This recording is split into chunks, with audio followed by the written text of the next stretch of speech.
Assalamualaikum, a very good day. So this is chapter 1, part 4. So in this lesson, we will actually discuss about the power losses associated with the power electronic devices. Okay, so there are several what you call the parasitic losses. So this one will not be covered in this syllabus, okay, but you can read it elsewhere.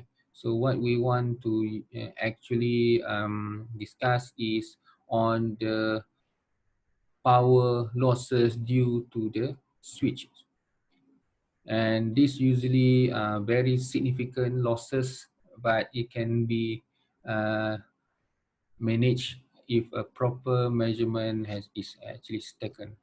Okay, so actually for the power device losses, there are three types. So the first one is what we call the on state. The second losses is during the off state, and the third losses is due to the switching, during the switching state. Okay, so forward conduction meaning that it is losses is actually the losses that during is actually occur during the device turn on. Okay, when the device is on, so this is the losses, so it can be computed by using this. Okay, and it is actually major at mains and lower frequency operation. The second losses are when it's actually occur during the power switch is at off state, where it withstand a voltage, okay, a high voltage. In theory, so the losses should be zero, but because it is blocking the current, but normally it will have some very little current, leakage current that will flow inside through the power device. And when we have a current and also we have a voltage, that voltage blocking across the device, so we also produce some uh, losses. But usually these off state losses are very small and usually negligible in the analysis. The third one is the switching losses. This is occur to the switching during the switching losses, where um, the cut during the what you call the when during the change between the on and off state. So like this. So in practical device, okay, so this is actually from from off on, okay, and this is also off again. So during off and then on, so the device will not immediately turn off, so it requires some time to completely turn on. So the current will increase slowly, and also the voltage will actually reduce to zero slowly. And as you can see during this transition, okay, you have the overlap between the current and the voltage here. Okay, same like this. So this the what I call the intersection, the overlapping between voltage and current will actually produce what I call the switching losses. Okay, and these losses usually occur very high at higher switching frequency.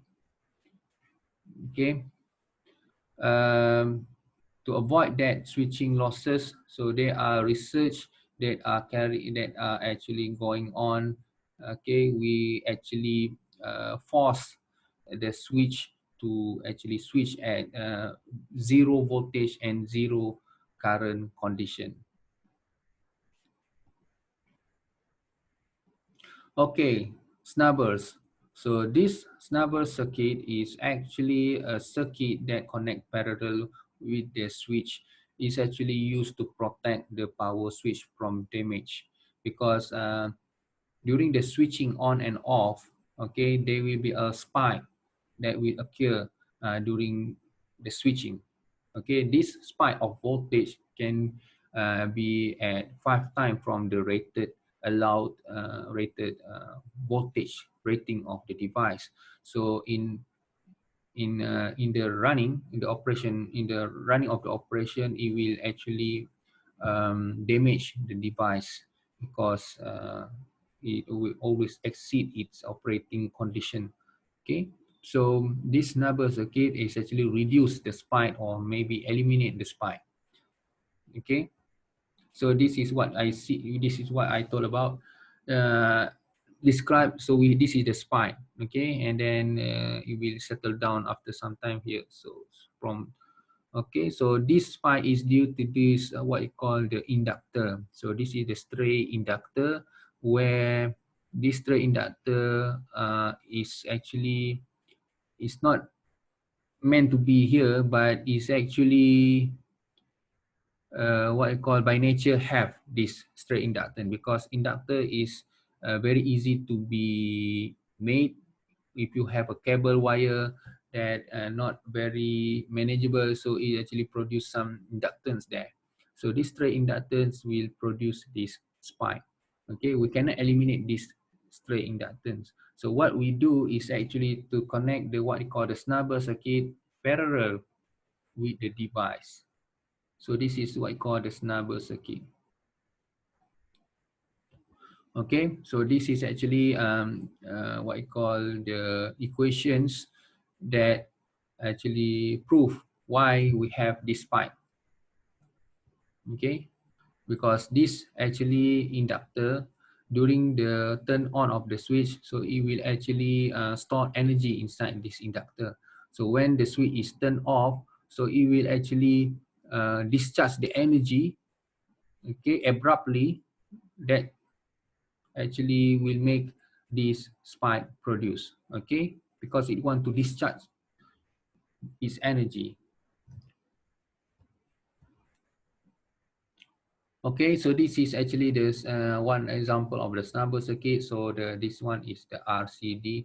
So RCD is actually used uh, for actually off condition. Okay, so for during to protect the switch from off spike during the off condition. Okay, so we have another one which is the snubber circuit that protect the device during on condition.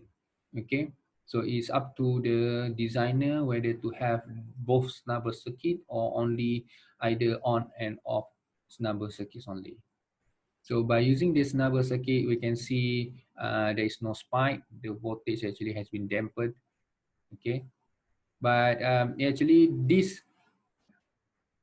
rate of the damping is actually depend on the capacitor. So you need to carefully choose the value of the capacitor. Okay, so if you choose the capacitor to be very, very high, so you can see the rate of the damping is so slow. So it will actually affect the switching.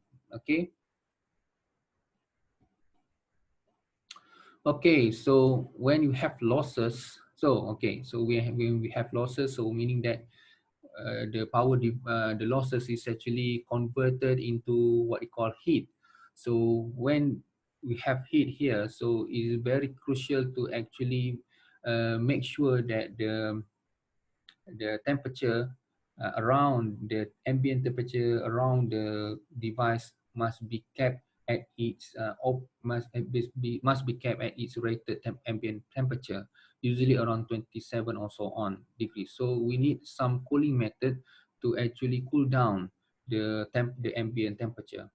Okay, so cool down meaning that we need to dissipate this energy outside to the environment, so that the ambient temperature is maintained at its what we call rated ambient temperature. Okay, because we know that when the device is heating up, so it will actually affect its performance. Okay, so heat transfer can be accomplished by either by using conduction, convection, or radiation. So one of the simplest way is actually by using the heat sink. Okay, so actually we have these transistors. So usually we have screw here at the transistor. Usually we will actually put or glue the heat sink at the top of the transistor. So actually all the heat will be dissipated. Okay, so this is the simplest one, but again, you need to actually um, design the heat sink. So actually this heat sink is actually available in the market, but heat sink is actually made by a solid iron. So it is very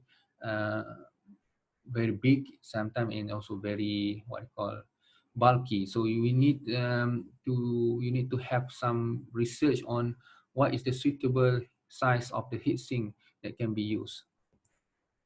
And another why is actually by cooling by liquid. So this one is by using radiators and so on. So, but this one is so expensive, and it actually depends on the system. So if your system is a mobile system, so I think it's better to opt for the heat sink.